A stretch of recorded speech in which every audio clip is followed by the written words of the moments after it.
নমস্কার, আমি শুভমিতা। মাকটুতে আপনাদের স্বাগত।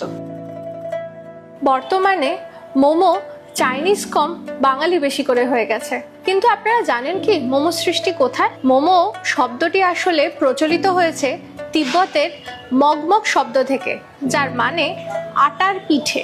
আনুমানিক 14th সেঞ্চুরিতে মোমো বেসিক্যালি তিব্বতে প্রচলন হয়।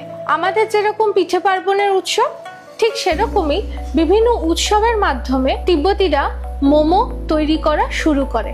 তিব্বত বেসিক্যালি একটি খুব রুক্ষ জায়গা, ওখানে আটা ময়দা এগুলো সবসময় অ্যাভেলেবল ছিল না, যে কারণে তিব্বতীরা এগুলোকে উৎসবে নিজেদের মধ্যে আনন্দের সাথে খাওয়ার প্রচলন শুরু করেন। এরপর আস্তে আস্তে নেওয়ার প্রজাতির ব্যবসায়ীদের হাত ধরে নেপালে প্রবেশ করে এই মোমো, এবং পরবর্তী সময় নেপালিস কিছু রিফিউজি যখন ভারতবর্ষে এসে বসবাস শুরু করে, তখন ভারতবর্ষ প্রথমবার মোমোর স্বাদ পায়, এবং ইভেনচুয়ালি সেই মোমো আজ আমাদের স্টেপল ফুডে পরিণত হয়। আমরা তাই মাকটুতে আমাদের এই মোমোকে আরও ফ্লেভারফুল করে আপনাদের সামনে তুলে ধরেছি। মাকটুতে আপনারা যে মোমো পাবেন সেই মোমো এতটাই ফ্রেশ, এতটাই জুসি এবং এতটাই টেস্ট, জাস্ট অসাধারণ।